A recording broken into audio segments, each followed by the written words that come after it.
What's going on, everybody? Welcome back to the Hardworking Happy Hour. I'm Sean. And I'm Catherine, and as always, we'll be breaking down all things trades, entrepreneurship, and turning your creativity into a passion career. What is going on? Who, me? Sean! Oh, you're me! Here. What's up? Oh, no, I wasn't sure who you were talking to, because I believe, are you in the room with the bunnies right now? No. They're upstairs. Okay. Oh, nice. I'm alone in this room. This is the kitchen. Wow. Okay. Great podcast studio. Yeah. I'm doing great. It's Friday, end of the week. What could be better? Great week. Hit some heat this week. Oh, yeah. My God, 90 degrees. Yeah, it was quite an May uptick. yet. There wasn't an ease into it. It was just straight up hot. Yeah, it was super hot, but it was a good week. I feel like it was a really good week. We got a lot of stuff done. We're on an interesting project right now that I think it's really testing us in a way that we haven't been tested in a while. Do you know what I mean? Why? Because of the drainage situation? No, not exactly. But to be honest, I intentionally said that in a very vague way. So I would guess. You didn't know what what I was talking about, but it's kind of a smaller project in a sense, especially from what we've been doing recently. There's no roof structure.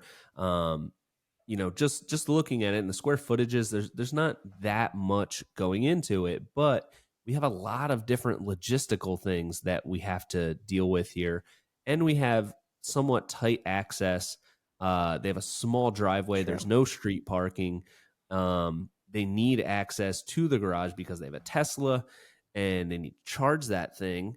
Yeah. And it's kind of testing us in a weird way because this project shouldn't really take that long. I'm thinking like it should take like 3.5 weeks. Yeah. Is kind of what I was anticipating.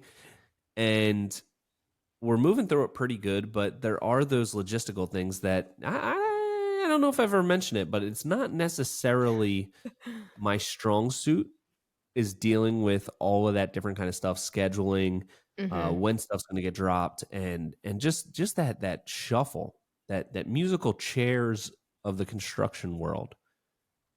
You know what I mean? Yeah. It's, oh gosh. What happened? I hit my computer, sorry. Oh, okay. Oh, Jeez. it's been there. Okay. Sorry. Anyway. Yeah, I think that this job, I think we're getting better at the ordering things and getting things dropped. But the tight access is really something that we can't, it's hard to get better at something when you can't like really change it, and each job is so different because we from the beginning, we knew that this was going to be tight access. We knew, parking was going to be an issue for us. We have to park like down in a parking lot a little far away. And the real kicker though, is I did not know about the Tesla situation where we couldn't block the garage, which if we were able to block the garage and they could kind of park like farther back in their driveway, no problem. But because we can't use that part of the driveway, it really kind of is we can't stage stuff there. We can't, it really adds like that. That's a hiccup. So Absolutely. I don't know. I think going forward, like when we do these site visits or like maybe before we start a job, we just do a kind of a run through with the client, like just so we know, like when we get there, okay, this is where everything's going to go. This is what, we're going to mess up this part of your lawn because this is where our trailer is going to be, or like, maybe we need to do that. Like a week before we start our projects, we do kind of like a dry run with the client. I feel like that might be helpful. Yeah, I did that with this client because it was going to be, because I knew about the Tesla situation, and at the very least, we need to leave our tool trailer there. Like it's not feasible for us to pull that in and out every single day. So I let them know that, we are going to need to leave at the very least a tool trailer here, and preferably a van. And we were able to kind of figure out where that could go so that they could still access the one side of the garage. And we kind of figured a lot of that stuff out. But I did communicate that because it was it's a small-ish driveway, and we always have a ton of stuff coming in and out, and Mm-hmm. that can be like kind of like a, oh geez, I didn't realize it was going to be this much of a pain in the ass getting my backyard done. So I think we handled that pretty well, but Yeah. a lot of logistics on this one. Mm-hmm. And I think we are doing a good job. I think I'm being extra hard on myself because that's what I do. I want to get better at this. I want to get better. I want everything firing so smooth. You know what I'm saying? Yeah. And I think you're coming hot off of a frustrating afternoon, so maybe that's kind of tempering your attitude towards it. We had some dingo issues, and well, a frustrating afternoon yesterday for sure, because we also, the patio is going right where in the irrigation the backflow valve is, which is essentially the supply line for the whole system. And we knew that was going to be underneath the patio, and we had to excavate quite a bit. So I knew that we were going to kind of break that and have to, we knew that their irrigation person was going to have to come through and hook everything up. But mm-hmm. we got that figured out. I thought it was going to cause a delay, but I talked with the irrigation person, and we're going to sleeve it, and they can run a new pipe underneath after we're done, and everything is going to be good. And then the dingo was having some issues, so I was really frustrated yesterday, but it's okay. Mm-hmm. It's okay. We bounced back, and this afternoon was the opposite of frustrating, because leads me into my next thought / topic, which is the importance of having fun on a job site. I think the idea was born here last week to dress up in the ghillie suit. I don't know how that came up. Why did we start talking about that? Just for scaring people? Yeah, because I didn't know what a ghillie suit was until you said it. But I feel like maybe somebody maybe suggested it or something. I don't remember. But anyway, we came up with that idea that we were going to get one and scare people. And we let Nick in on the secret, which he liked. He did, yeah. So as soon as the episode was over, I ordered one, and my God, you can get a great ghillie suit for just over $50 on Amazon, and it was at my house the very next day. So yeah, I got that last weekend, and it's freaking awesome. It is so awesome. It's amazing. If you're just standing there like looking straight at it, I'm sure you could get a better version. You know what I mean? It was very segmented, like all the the things are really segmented. But I feel like if we give it like a nice little hair trim, I feel like we could get that thing looking pretty right. Yeah. But I mean, like I could just stand in the middle of the street and people would think a bush was there. People would never be able to see. Yeah. So I got that, and this afternoon we finally did it, and we got Steve with it really good. So that was pretty fun. I mean, it's kind of sounding like we really don't do any anything, but because we did spend quite a bit of time with the planning and bullying the workers. Yeah, but he thought it was funny after he was scared. But he did. Yeah, he's a good sport. Basically, I put on this ghillie suit, and if you don't know what that is, Google it. It's hilarious. It's like a hunting thing where it makes you look like a pile of grass. And I put that on, hid in the backyard, and it kind of covered me up with like a couple things, so it looked like I was like sort of part of a pile of trash. And you guys coaxed him out of the van and into the backyard, and then I jumped out and scared him, and we made a video about it. And it was really funny. It was really funny. We had a great time. We all laughed so much. And I think that's just something that's so important about a job site. And it's one of the perks about working in construction. In construction? Or just in a... I can't imagine that other types of industries are this much fun. I don't know. I feel like... in corporate real estate where you jumping out and scaring people with a ghillie suit in the office? Definitely not. Very buttoned up. But I feel like there's got to be there's got to be a spectrum. Yeah, as corporate America is very very one-sided, but yeah. But I wonder if are other construction sites doing this kind of stuff? I don't know. Everyone talks about how, I got this 60-year-old boss who's really on my tail all week, maybe they're not having Yeah, we've fun. heard, yeah, that does happen, but there's always the, busting each other's chops, and Mhm. for us, a huge part of the fun is scaring each other, which is great. It's really great, It and really is so fun. I think the greatest thing about this particular scare was that we had the whole week leading up to it. You knew that I That's had true. it. We were trying to wait for Mhm. the right time because we were thinking maybe we can also get Ant, but it was hard to like scare two different people on the same site while wearing that thing. So Yeah, we decided to just get Steve, and it was awesome. It was really great, it was and I good. It can't was wait a to good do it one. again. And what's the next disguise going to be? That's what I'm most interested to find out. So Yeah, TBD. how are we gonna top this one? That's the next It's gonna be challenge. tough. It's definitely going to be tough, but I think if anybody can do it, it's us. Definitely. Oh, definitely. Absolutely. So that that's just kind of one of my thoughts is the importance of having fun, and that was really stirred up today with the scare, and then watching the video afterwards, and then you edited it into a clip, and this afternoon was like pretty slow. We wrapped up kind of sort of early, so everybody was just like kind of cleaning up and uh popping in the van, and we were all laughing about it, and it was a good time. It was a good time. It was like a good bonding moment for us. Yeah. I feel like it's At the nice. very least, all of us except for Steve.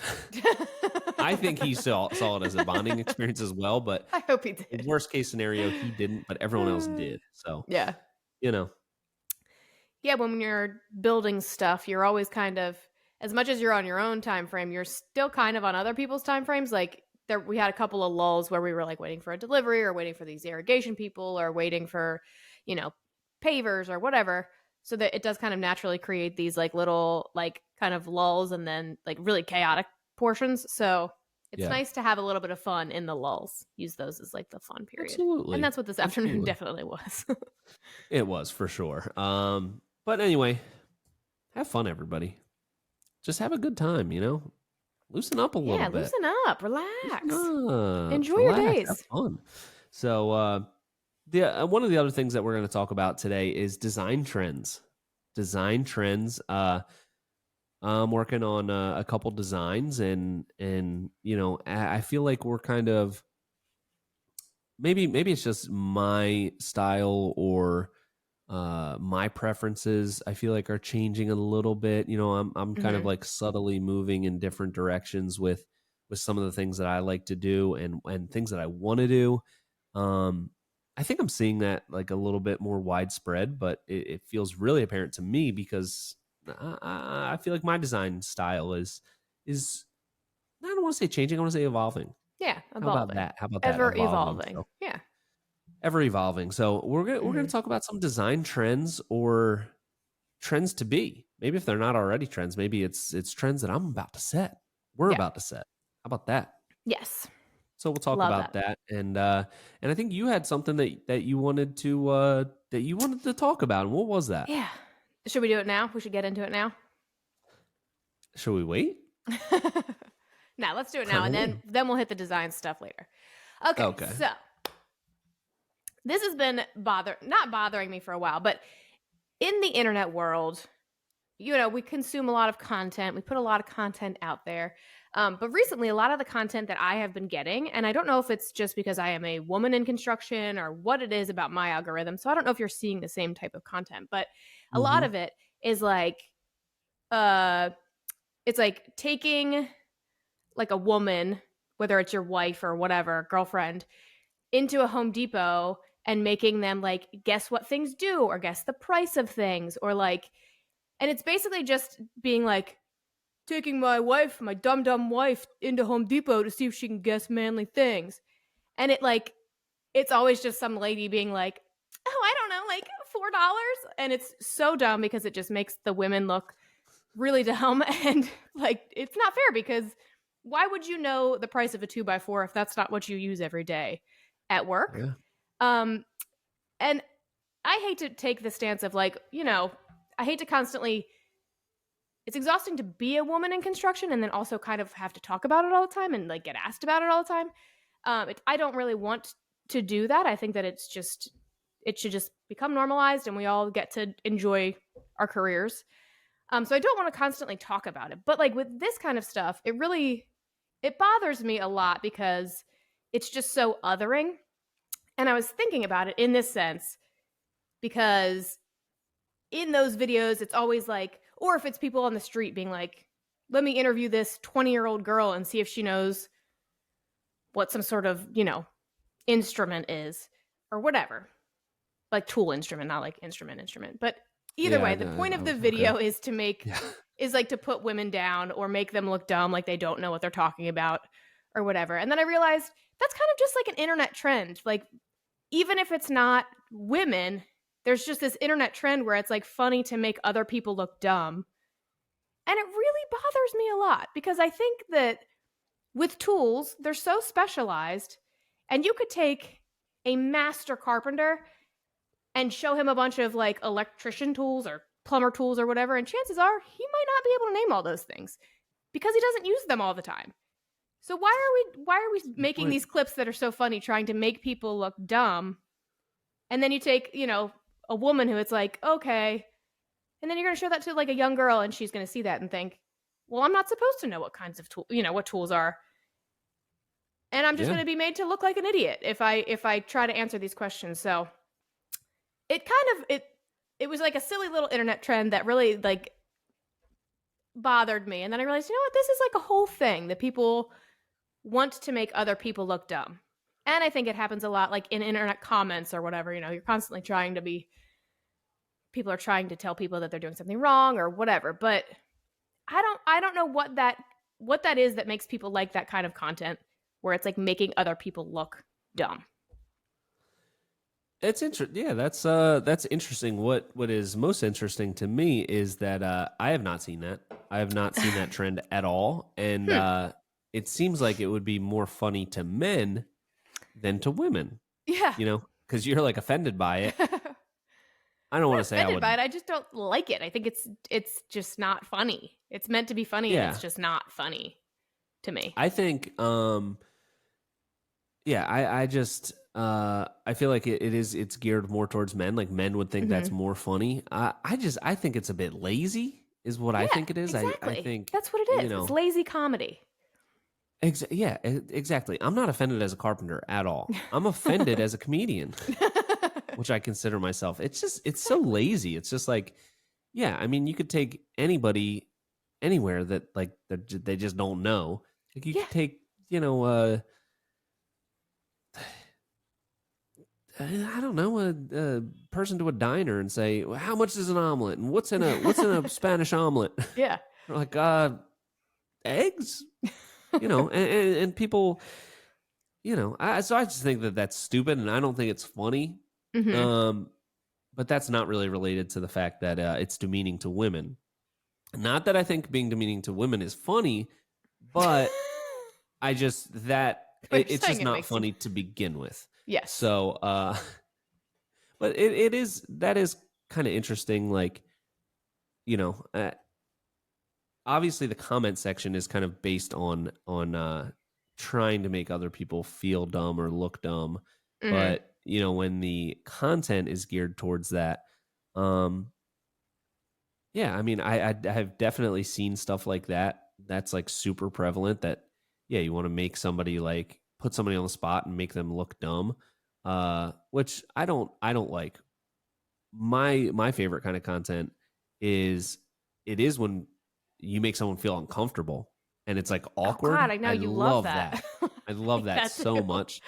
It's like the Office, Michael Scott. It's you feel like this uncomfortableness watching it because it's like, oh my God, it's so cringe. But that's the beauty of it. What do you think it says about us as a people? Do you think this is a conspiracy to keep us all down, or do you think that it's trending because that's what people want to see? I mean, so of the videos that I've seen, like specifically where it's like a woman made to feel dumb about like tools or whatever, like those, they get tons of engagement. Like it's tons of comments. Just the dregs of like humor. They're not. It's always just something or commenting on the woman's looks or whatever. So I don't know. I don't know. It sounds like you still need to process this quite a bit. I don't.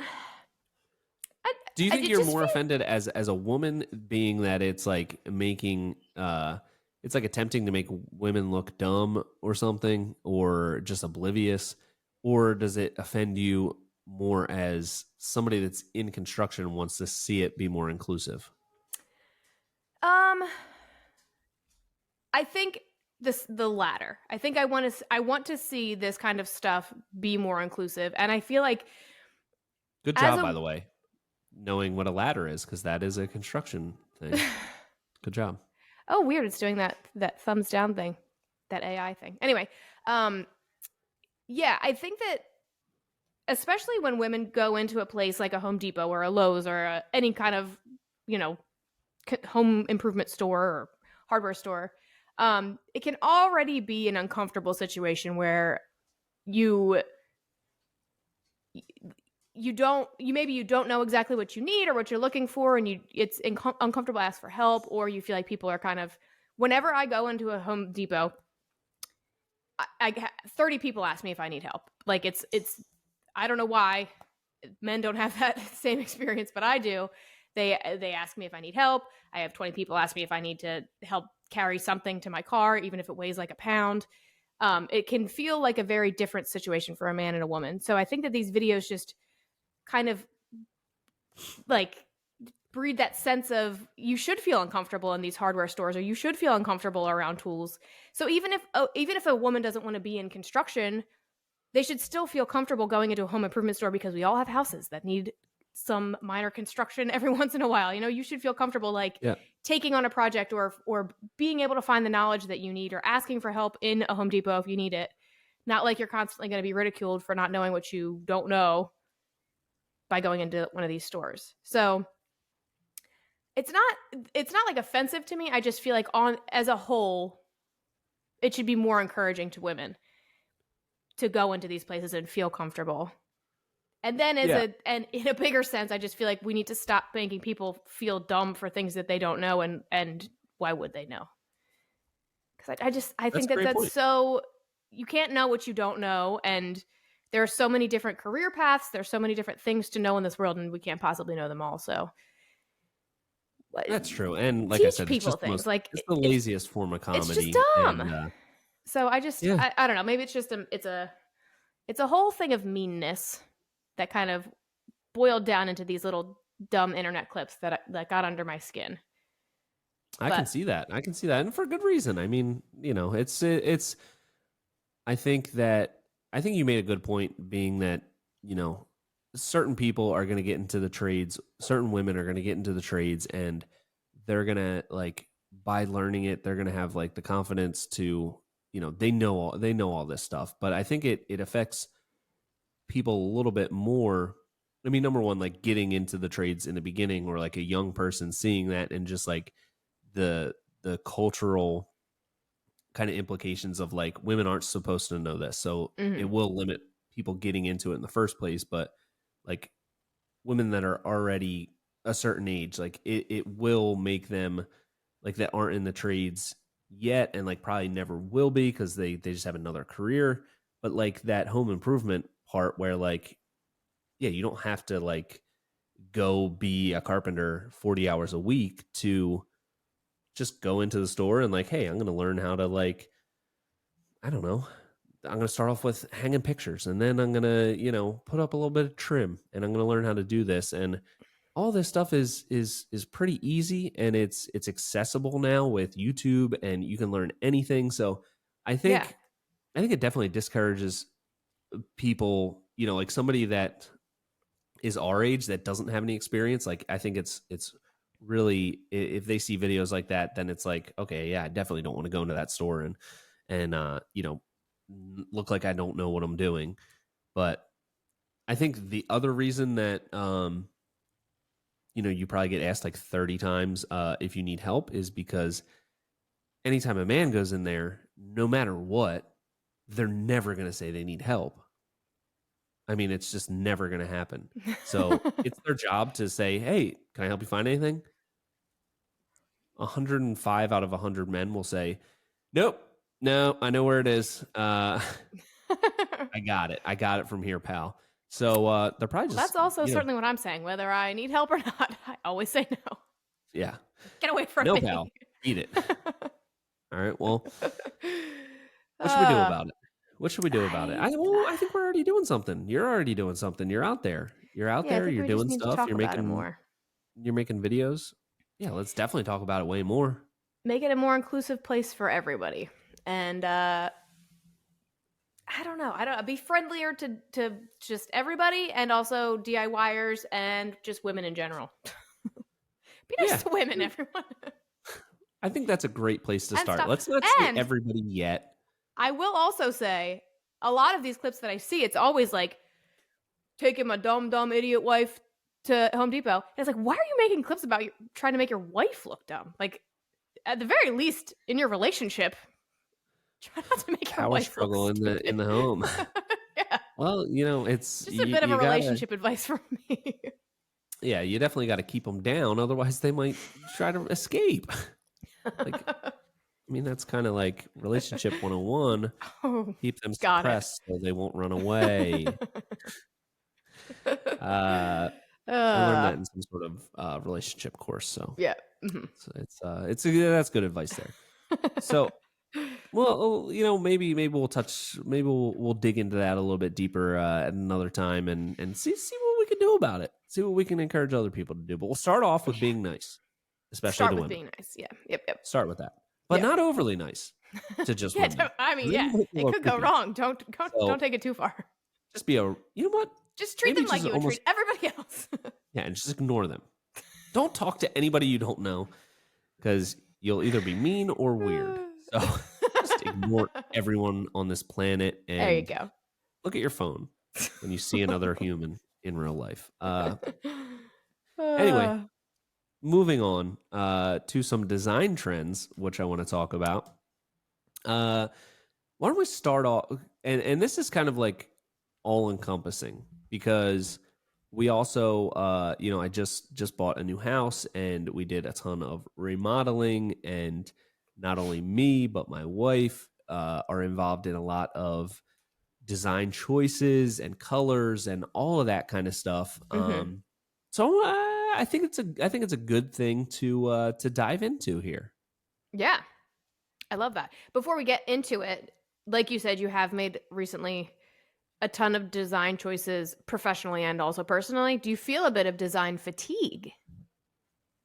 No, I don't think so. No, I feel maybe even more jazzed up about it than ever. Okay. Love that. Especially because it feels like two totally different things, sort of. So one is not only just because it's like, one is my house and that's like a personal thing, and the other is work and that's professional for somebody else's house, but it's inside stuff, which I don't get to do a lot. So that is like a new fun kind of thing where, and we're working on it together, which is really cool, and picking out stuff, and it's gone pretty well. We haven't fought about almost any of the decisions, which I was shocked by. That's impressive.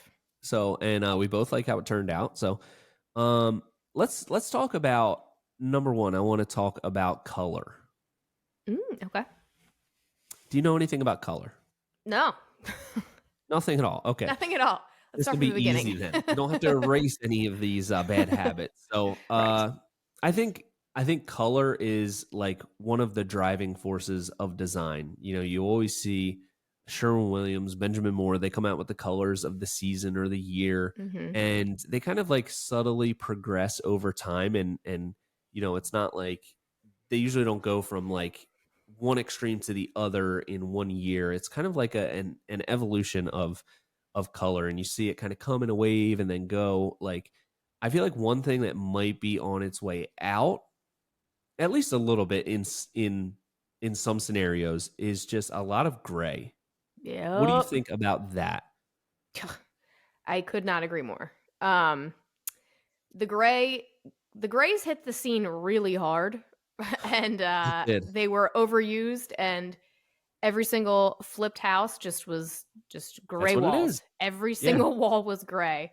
And I think that it was used it was used in a way that was like bland enough that it could be kind of zhuzhed up with other things. So it was kind of just a nice blank slate that wasn't white.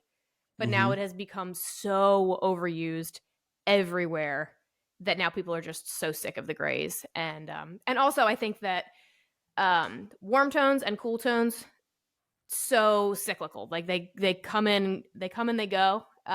Yeah. So gray, cool toned, that's kind of going by the wayside. But I think that people are so sick of gray, and I agree with that. Yeah.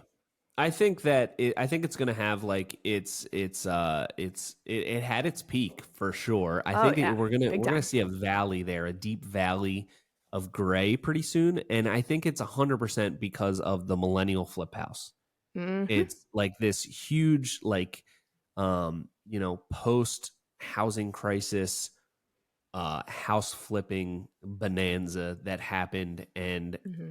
everyone that could was buying and flipping homes and selling them to to millennials, and it was just like this same exact like palette on every single house for sale that you will see everywhere, and every new construction house that was built, it's like this like light gray. And I Hmm. think Sherwin-Williams actually, like, one of their most popular grays is called agreeable gray, because it's just like there. It's Yeah. just like, yeah, that's gray. That is I gray, yes. Yeah, I can't hate it. I can't, and it just like became this, gray, dark floor, um, and then white and black.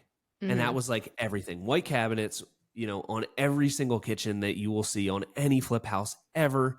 And then they have gray wall. They've got a dark, like oak or walnut looking floor. And Yep. that's it. Like that's every single house. And Yeah. it looks like just good enough to like make sort of like a statement like, oh, this is nicely designed and nicely executed. Hmm. But it's just like there's no when there's no risk involved in a design, there's no like big reward. It's just like, yeah, this Yep. is there. Here it Hmm. is. It's there. And it takes all thought out of it. It's just like, what are we doing on this house? We're doing white cabinets, we're doing gray walls, um we're doing a dark floating floor, and that's Yeah. it, and that's what everyone's getting, and everyone's gonna like it. We're all This is gonna be such a agreeable funny here, and this is we're funny gonna such live a like this. funny thing because my my uncle recently sold my grandparents' house that they bought new in like 1950s or whatever, and probably had not been updated since the 1950s, but everything was like really warm dark colors, and flippers flipped it, and now literally any like the cabinets and tiles all white, every single wall is gray, and every single floor is vinyl plank flooring in like a just like a wood tone. That's it. And the Mhm. entire house, and it feels like a hospital. It's horrendous, and it's personal to me because it's my grandparents' house. But I'm like, this is the most sterile, and it, like you said, it updates it enough that it's like, oh, this was updated, but it's still Yeah, like, just like, everything's new, move-in yeah, ready. It's yeah. already been updated, It's but gonna it's look like just a like, hospital, but yeah, it is yeah. updated. Yeah, sterility. That's like I think there's just no character, there's no Hmm. like, I think it comes down to there's no risk, there's no big reward, you have to like a good designer is going to take risks with colors or with textures or materials. Yep. And I feel like we didn't see a lot of that for a long time because this like housing boom Yep. of flipping houses that like I think is so prevalent the last like 10 years or so. Yep. So I think grays are on their way out. In exterior living as well as interior living. Is that what you're saying? Absolutely. Yeah. Yeah. I think Hmm. just for the most part, I think people are tired of that look, and Hmm. they've just seen it too much. It's just, I think it needs some time to breathe before we can like really bring it back and really as a culture and community embrace that gray again. Yeah. So I think there's still a lot of good ways to use it in its place. You know what I mean? But just that we're gonna do gray on everything. Like I think that's out. And I know decorators like I think tundra is their most popular color. That's what like a lot of people are using in a lot of different regions, and I think you're Mm-hmm. gonna see that change because my favorite color, Costa, the light brown, it's kind of warm, kind of cool, very like kind of natural. It's a natural looking color. Mm-hmm. I think when you see that light brown color, it looks like tree bark or it just looks natural and it has that warmth to it. And I think that's where people are moving across the board is more of a natural kind of feel. You know what I Mm-hmm. mean? Yeah, What did you agree with definitely. that? Are you seeing that across the board? Um, I'm holding this pencil in my hand, and I feel like it really makes Yeah. me look like Are you some sort writing of things? analyst. Are you taking Uh, notes? a little bit. I wrote one note, and then I forgot to bring it back up, so Oh, okay. we'll leave it. So it's gone. Okay. Well, it's Um, here. You said othering. It's very yes. othering when Yes. people make fun of other people. Mm-hmm. Never heard that word. Othering? The concept of Yeah, othering? to Um, make it feel like you're not included, kind of it's thing. yeah, it's like it's kind of what bullies do where people are like what's a niche interest? Like Dungeons and Dragons. that's literally what I was going to say. That's Well, crazy. when you think of bully and you think the opposite of Okay, yeah. bully, you think I guess I was nerd, leaving and then that. you But think anyway, okay. Dungeons and Dragons. Yeah. So if like let's say a bully picks on a nerd because they like Dungeons and Dragons and then they make fun of them for liking that, it's like a way to other them, like make them a nerd, make them look different and weird and that it's using things to like create a delineation between you and them. It's an othering. It's something to other someone else. Yeah, it's like forget the fact that we all humans share like 99% of the same DNA. You like Dungeons and Dragons. Let's focus on that. Yep. Let's not They're focus on the other trillions weird. of things that make us very similar. Let's focus on the fact that you like this board game. I guess I'm not sure because only I'm actually nerds not sure play what it is that. either. But Right. you know, Yeah. Yes. see what I did there? That was some good comedic timing. That Yes. wasn't lazy. I othered them, but in a creative way. Correct. Yeah. Actually, Dungeons and Dragons, though, like right now, that's kind of like a hipster thing. Like I feel like that's kind of cool to play, like Mm. those type of like strategy role playing games. Um, Big resurgence, but we'll save that for Yeah. another episode and get Good for back them. to what we got going on right now, which Yeah. is the Gray. naturals. Naturals. How do you feel about the natural resurgence? Um, my favorite resurgence. I love a natural warm-ish look. Neutral Mm-hmm. leaning towards warm.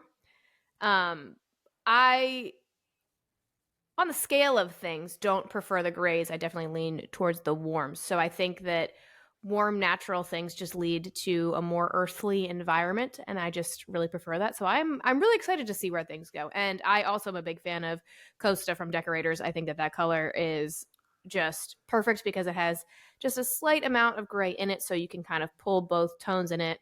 Um but I'm like you said, I'm just so sick of like the lazy design choices that the grays were kind of leading to. It Yeah. was just, it was almost making design choices like fade into the background. Like it was just so bland that it kind of just faded away, I guess, in a sense of the word. So now I'm excited that it seems like more design choices are becoming more prevalent to be bolder and more exciting. And that can sometimes go too far where then things just look incredibly trendy and they go out of style really quickly. So you got to kind of tread that line. But I think that all in all, this is, wonderful for design. I think that the future is bright and it's very exciting. And I'm so ready to get rid of the grays. Yeah, I think there's also maybe like a diversification of design. Like I think people are spreading out a little bit more because I think a subset of that millennial gray culture is modern farmhouse. You would ask like Yeah, ninety now it's like a percent bad of word. people what That's like a bad word now. modern Modern farmhouse. farmhouse, yeah. In Oh design. yeah. Yeah. Oh, 100%. Yeah, because it's so played out. Mhm. and I feel like that was like kind of a subset of the of that like millennial gray was the term modern farmhouse, and it kind of meant anything that had like shiplap and white Yeah. and like yeah, that's it. Yeah. So um anyway, I think naturals are gonna be like the thing that really, especially in outdoor living, that is gonna like push the whole like trend towards that. I think that you're gonna see a huge increase in natural colors, and one thing that goes hand in hand with the natural colors, I think, is my next thing is greenery, Hmm. natural, Okay. actual things. And I say Living this things.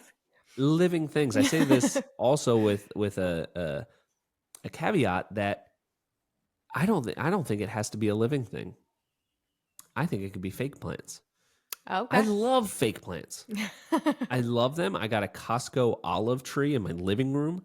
It's Hmm. amazing, and Okay. I feel like it. Being around plants like does something to you Mhm. psychologically. It does something to your brain. It makes you Yep. feel more grounded or something, or just like a little bit more at peace. Mhm. I think the fake plant is doing the same thing. Interesting. Okay. I think it has the same effect, and I think there should be a study on it.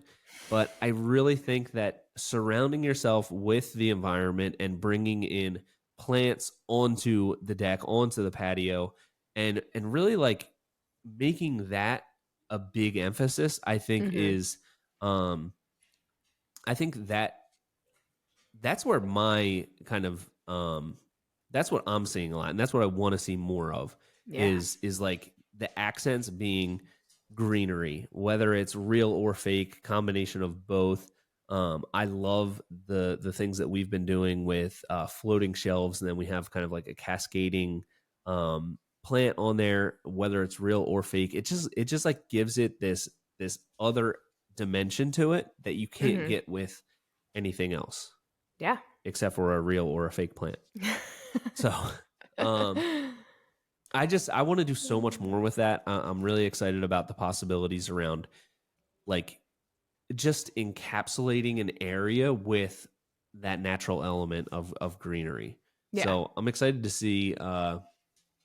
We're gonna be staging the project that we just finished, and I really want to go kind of like not over the top with the greenery, but I want to go in pretty hard with the greenery, and I want to do more of incorporating that into the design where it's an element that isn't a decoration. It's part of the really integral to the design itself. Yeah. What do you think? I love it. I am a massive plant person. You I don't love like small plants? I don't like small plants, only massive Only ones. massive ones. Okay. No, I think that it's such a like you said there are studies where it like is actually healing to be around plants, and it's just good for your health overall, and especially people um in like more urban areas, it's just good to have natural things around you for like the wildlife and the bees and all, creating this natural environment around your house just breeds good nature. And it's Just breeds so good nature. it's just so integral to the ecosystem that it's like it's good, and it's really good to plant like solid native plants in your area. And if you have the ability to do like a natural lawn, that's so good, because like just straight up turf lawns are um not like turf, but like, you know what I mean, just these like artificial, Yeah. it's just not good for the environment. um so I think on the last two projects we've really discussed the plants more and what we were going to put in, and it does feel so exciting because I this is a huge part that I love any kind of Yeah. plantings. Um, as far as fake plants go, I'm a bit of a hater of fake plants. I like it doesn't bother me when other people have them, but in my house, I just know that they're fake. So I'm like, oh, that should be a real plant. But then again, you have to Yeah. deal with like light and like taking care of them and stuff. Um, but it is such a good tip for people to stage their projects with fake plants, which we have done in the past. And in a picture, you can't tell if it's real or fake, and it looks great. That's definitely true. That's 100% true. And it just, like you said, it's taking care of a bunch of plants can seem like a big project to a lot of people, and some people don't want to get involved in that, and you can't Yep. blame them because it's a It is lot a of lot of work. work. But It's a lot of work. I think that for those people, it is an option, and it's a way to kind of incorporate that into your design aesthetic, whether it's at your home or you are a designer doing it for other people. But are you talking And if about you're doing interior or exterior? Because if both, exterior, both, if you just like look up like what are hardy perennials and you just put those in, they are set it and forget it, and you barely have to do anything. Maybe you prune it once a year. That's it. So there are definitely, if you kind of want low maintenance, but there's definitely options for that, especially if you're designing for people yeah. who don't want to take care of it at all. Um, but interior is a problem because in your house you get like less light, so it's sometimes fake plant just makes more sense. Yeah. And I'm not talking about like the landscape beds. Like I don't think you should put fake plants in a like where there's dirt, you know? Like Yeah, I'm thinking like more container stuff. So what you could still I'm put more perennial in thinking a like container, but I know yes. that. I know that. You're not this is not groundbreaking news to I me. know. I'm Thank just saying. you. I don't want to be a fake plant hater, but I am a little bit. All right. Well, you know what? I'm a fake plant lover Okay, and I that's love great. fake plants and I think they're great and they just always look perfect. They'll be out there in the middle of winter and you feel like You're on a you know, tropical vacation. exactly. But yeah, I think what I want to experiment more with is like, and maybe we'll try some real ones. You know, doing like plant walls and stuff Yeah. like that, where it's incorporated more into the structure. I think the landscaped areas of your yard or your property, like yeah, those should have real plants, and that's like you know plants being in the ground. That's about as safe as you can go. I don't think that's going to go out of style. Yeah. Plants being part of the earth and nice, we like that. Yeah. But really integrating them into the structure and um, having them as like having the plants be integrated into the structure and be like a basis of more like the decor, like kind of Hmm. using them in a way that you would traditionally like hang up one of those like signs, that has like the cursive writing on it that goes right on the wall with the agreeable gray millennial home. Instead of that, using plants and planters and just unique planters and plants to liven up a space, Hmm. even if they're not real, even if they're not alive, you can still liven up a space. But Yeah. but that's kind of what I'm seeing like in my head that kind of gets me Hmm. excited. What different kind of ways can we incorporate them besides just putting them on a shelf? Like how can we build them into a green wall or something Hmm. like that? So Yeah. uh, and I just love the way that they make me feel. Yeah. I want to get so many more fake plants, Yeah. but they're kind of expensive. They're so expensive. They, How much they was look that olive real. tree? I bet it was like. It Can I was like, guess? Wait. Let me yeah, guess. yeah, It was from Costco. yeah. How tall is it? It's probably, I'd say, almost 5 feet. Probably, it's a decent size. I'm gonna go 169.99. I'm almost 100% sure that's exactly what it cost. Really? I'm like, I'm almost positive that that's the exact amount that it costed. It might have not have been Yes. like that's what I was thinking in my head. I'm like, I'm pretty sure it was 169. Um, so good job on that. Thank you very much. And yeah, they're pretty expensive. Yeah, but so worth it. Yeah, It's an investment. It's an investment. It it's makes, true. makes me happy every time I look at it. It's just great. It's kind of off in the corner of the room. I can kind of see it on my periph when I'm watching TV, Hmm. and it makes me, I just love it. I Yeah, really enjoy it, and yeah, and it's fake. It's fake and it's magnificent. So it is love what it that. is. Yeah, love that. Um, Yeah. all right. Do you have any other trends you want to talk about? Do you have any other trends that you want to talk about? Yeah, the one that I was thinking of, which I'm kind of curious if other people think this or if it's just kind of me and in this area, but I feel like there's a big resurgence around pool houses. I feel like in the 90s, they were like the status symbol. If you had a pool house, that you were fancy and you were rich, and I don't know if that's because Will Smith in The Fresh Prince lived in their pool house or whatever it was, but like it felt like a status symbol that it Good was like connection you just made there.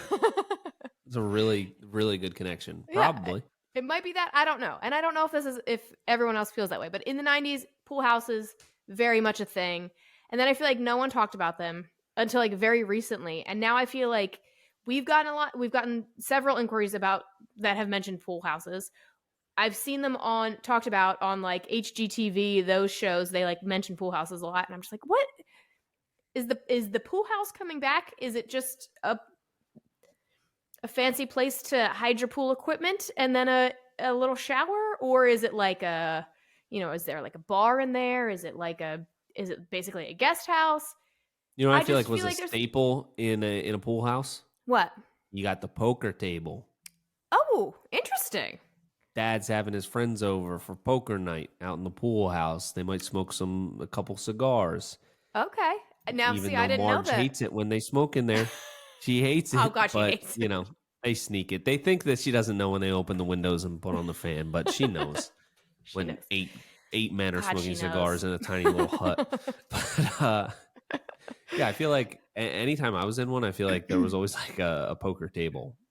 Interesting. I didn't have that I don't experience, know. but Anyway, I love that. It seems like a great place to play poker if you're going to do that. Um, yeah, sure. but yeah, I just feel like there was a large portion of time where people weren't really talking that much about pool houses. So I don't know if that's just a this area thing or what, but I found that to Yeah, be interesting. I know that a lot of, like we talked about, like hot tubs are really really hot right now. Like our current job has a hot tub, our next job has a built-in hot tub. Um, yeah. so I think that there people just want outside things. So maybe it's just the next iteration of that. But I thought that was really interesting because no one's ever mentioned a pool house before to us in our inquiries, and now I'm like, what? What is this? Pool houses? Interesting. So Yeah, I think I think pool houses are a terrible idea. I don't like them because especially in our area, like if you're in California or Florida or mhm. somewhere that like you're going to use it pretty much all year, great. That's part of your 90% of the time you're in your backyard, you're using the pool and you're using the pool house. But in Mhm. New Jersey, it's like you're going to get I don't know, 6 months. Do you even get 6 months out of a pool? Probably not. I don't know. No, You probably have one. You'll 4. you'll find Yeah, out I this haven't year. opened it yet. I don't know. I know that there's a pool cover in the backyard. I don't for sure know that there's a pool underneath of it because You it has haven't looked not under been taken it off yet. yet? No, it's like stretched really tight. You can't like lift it up and see. Who's I going don't to do your think. pool? Are you going to do it? Or are you going to have company do it? TBD. TBD. When are you going to open I'm it? not sure. When are you aiming to open it? It needs to be deed soon. Deed? To determined. I said TBD on that. Well, it Oh, needs to be determined soon whether I'm going to do it or someone else. So I will Gotcha. update you on that. But Okay. yeah, I just feel like, and I think it might be because there was such a huge uptick in pools themselves with COVID. Yeah. Like every pool builder in the country was like booked out for like 3 years. So like the people that got the pools in that can only afford like just the pool for now are like, well, what is like the next thing I can do? Well, I got a pool. I got a pool house. Mhm. Get a pool boy. You know? Oh, saucy, yeah. Yeah. Desperate Housewives kind of thing. That might be making a resurgence. I don't Maybe, know, yeah. but yeah.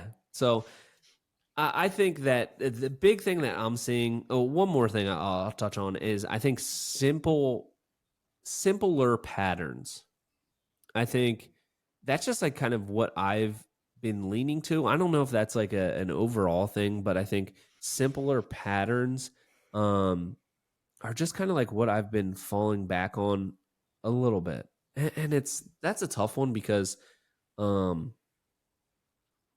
well, I'll say it in the deck space. So like for like 2 years, we were doing a ton of inlays on like all of our decks, and I still think they're super cool. And I don't think that they went out of style, but I just find that on most of my designs, I'm like, I don't see a good place to put this where it's going to add to the design. Like, I just feel maybe Mm. it's just a personal thing that I'm kind of like pulling, like, I feel like I'm in like a little bit more of a simplistic um era, Yeah. like Taylor Swift eras. I'm on my eras, simplistic eras tour. I don't know. That's more. I didn't really have a fully developed thought on that, but Hmm. I threw it out there. What do you think? Yeah. I kind of obviously so much of style and trends is cyclical, and I think that um simplicity versus whatever the opposite of Simplicity is the simplicity. ultimate sophistication. That's Well, what they yeah, but I say. think that in every good design there's a balance of both so they don't Yeah. overshadow each other. So while maybe True. inlays are kind of moving towards a different, maybe they're moving out of fashion for you or whatever, and you're going more simplistic on the deck, that certainly doesn't mean that we're not moving that more complicated design choice to something else. I think that it's always kind of Yeah. in a balance. So I think that inlays are really fun because as a builder, they're fun to figure out and they're more complicated, and it's a fun building thing that kind of uh breaks up the day. You're not just like running straight deck boards, you're like figuring it out and you're Yeah. doing some math, and it's I mean, I guess it can get a little complicated, but it's mostly fun, and it kind of breaks up Yeah. just running straight deck boards. um so from that perspective, it's sad to see them go for that, but I think that we've moved that portion to other parts of the design that are now more design heavy, Yeah. if that makes sense. And now that this is out there and I'm talking about it, I feel like it's probably just because of the specific projects that we've done, there hasn't been a good spot for like a big feature piece Mhm. on those in those designs. Yeah. So like a lot of times when there's a roof and there's going to be like a bunch of different Mhm. stuff going on, it doesn't open itself up to like a cool inlay. Yeah. That's what I So was that saying. It that would was feel not a too. fully formed thought because the next project has an inlay on it. What am I Yeah. talking about? I'm just out here blabbering, just not making any sense. That one just came to me, and I thought that it was a real thought, but it's not. The inlay's back. It Well, is no, the it's design trend of the future. I was wrong. I was on the opposite spectrum. Everything's going to no, have an I don't inlay. think that I Oh, okay. I think this point still stands. It's just you can't overdo designs or else they'll be just too busy. So if you have a really Yeah. complicated Sure. patio, a deck inlay, and then a massive feature wall, it's going to be like, wow, this is a very overwhelming space. What do I So look at? usually Yeah. we do like, there's a balance. There's always a balance. And Yeah. the past couple of jobs that we've done have not felt like they needed an inlay. This next job that we're doing though, otherwise, like it has a roof, but otherwise Hmm. it's kind of a simpler design.